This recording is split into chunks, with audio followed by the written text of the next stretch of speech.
Good afternoon, everyone. I'd like to welcome you to our Guy Lafleur version of NewsNow podcast number 10. And we've got Trevor Ruzylo from Grimsby Rec Services here. And we're going to talk about some of the summer programs and how things are evolving with the restart of opening things. But first, I just want Trevor to talk about his brand new son, Otto. Yes. I got the scouting report from Sarah. Perfect. Got his name. Yep. 2 months old. Everything good? Everything's great. Yeah, it's been fun. It's not so bad being home when I get to hang out with him every day. Timing's good, I guess. Yes. For, there are some good things. Yeah. Exactly. Sure. Well, congratulations on that. Thank you very much. Appreciate that. So let's just start. We're going to cover just the basics. Let people know what programs are available, some level of protocol, but because that's going to be a constantly changing situation, you can touch on that as you feel appropriate. But one thing a lot of people were asking about with the heat a couple weeks ago is the pool, of course. So let's start with that one. Closed in 2020. So what's going to happen with the town pool this year? Yeah, so we are slated to open on June 26th.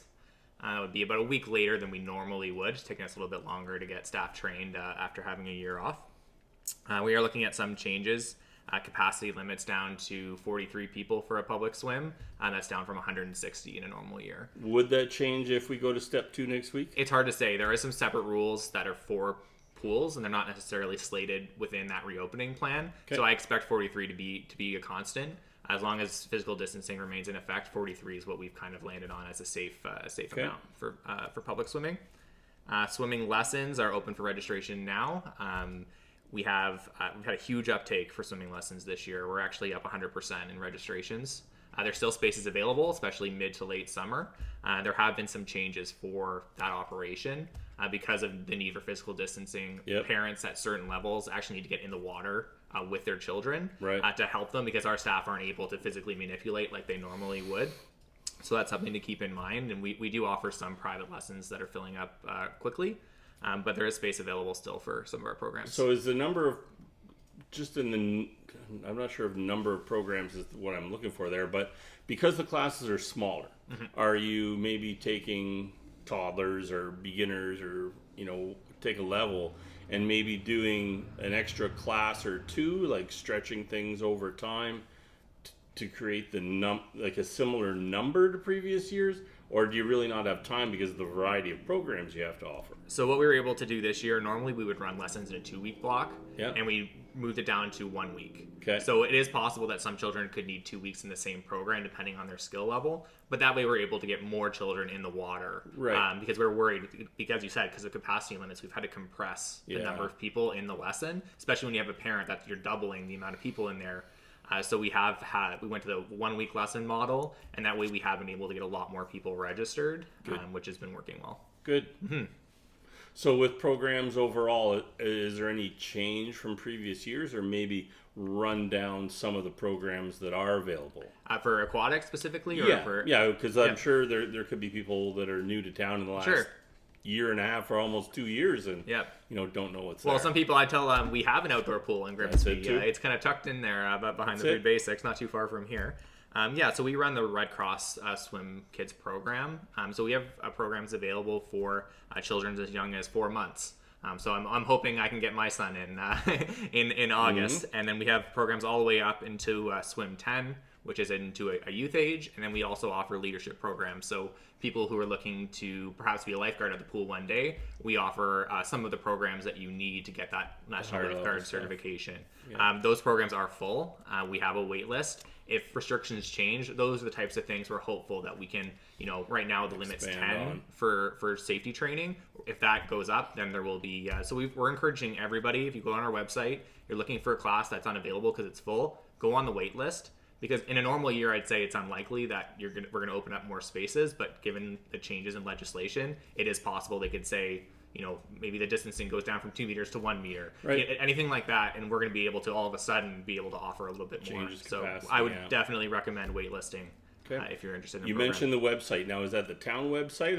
Is there a specific site for pool programs? Or So the best place to go, grimsby.ca/swimming. and that'll take you to the Town of Grimsby website with some general information, things that I've touched on already. And from there, you can find a link to our registration portal, which is a separate website, but you're best to start at that URL, grimsby.ca/swimming. Find the basic information, make sure you're comfortable with, the safety plan that we have in place, the changes that we've made. Once that's okay, you can click on the link there to find what's available for registration, which is at a different portal. Okay.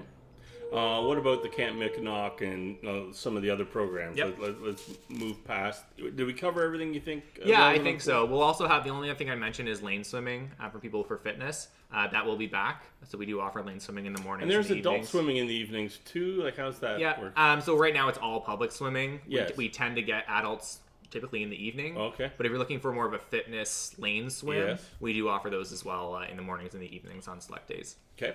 Very good. And that would be the only thing I can mention. Okay. Yeah.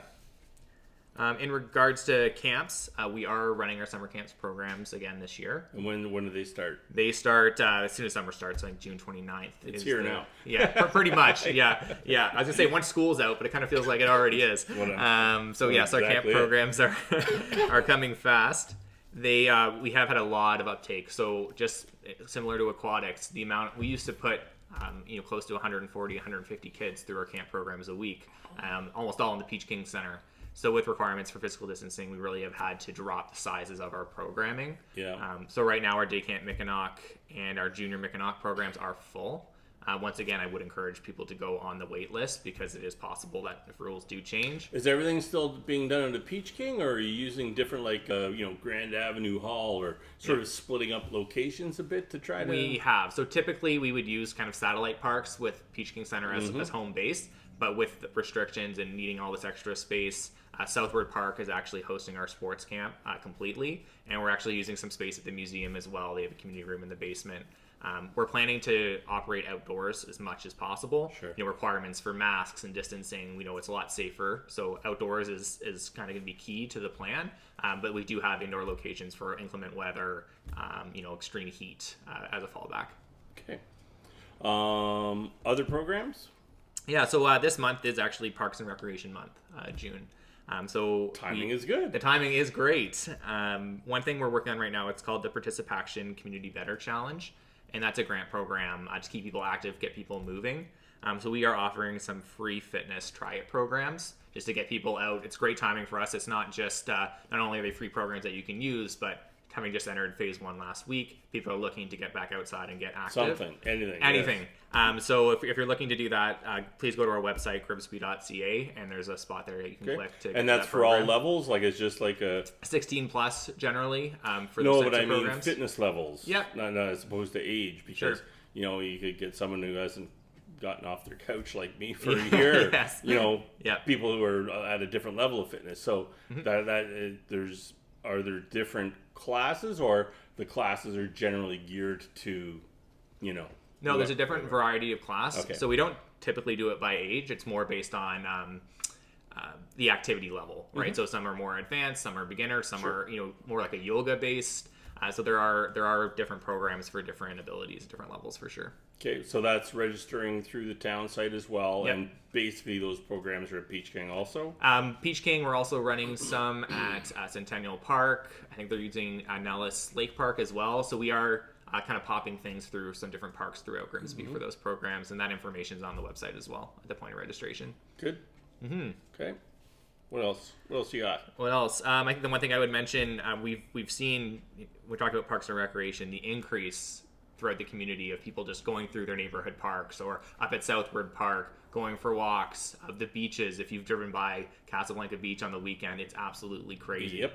Find a parking spot. Yes, I dare you. yeah. So I think one thing just to mention to the community is just keep that in mind. And a lot of our beaches, a lot of our parks have neighbors, and we want to be good neighbors when we're visiting those areas. So it's something to keep in mind if you're planning to, especially to drive to more of a destination park for the day, just to be respectful of that. Everybody wants to get outside. I think we all can appreciate that, but the whole COVID situation has certainly turned up the level of interest and activity on passive exercise like that. Absolutely. Like just simply walking and getting out, beamers, things like that, right? And you do notice a fair bit of litter and things. There's been quite a few spring cleanups, And virtually every cleanup I've seen or gotten feedback on all talked about how much more, every year it kind of surprises people, but this year it seemed to be like people were quite surprised that the volume of garbage and trash left out and about was quite a bit more than other years, and I'm sure that's due to significantly higher use than normal. It's significant for sure. I mean, we were looking at some statistics even on our website, and our visits to our beach and waterfront page were up in 2020 5,000%. Like crazy numbers, people looking for information. And I think it's people in Grimsby, but also people in the area, even just in the region, who are saying, hey, let's kind of explore our own backyard. You can't go to the traditional places. Yeah, and so they're trying to find a place, like a little corner. Absolutely, and it's been a huge challenge for us adjusting so quickly. The amount of garbage cans, the amount of parking spots isn't based on an increase in use at that scale. Yeah. So it's been a huge, not just for Grimsby, but really for all parks and recreation. I mean, it's a great problem to have. Yeah. All kinds of people coming and exploring the green spaces that we have, but it's definitely had some operational challenges. And, the thing too, we know that there's little corners of town that, or even there's multiple beaches that people don't think of, but, the people from town and the community know there's what we'll call the hidden gems of town that they've got their secret spot.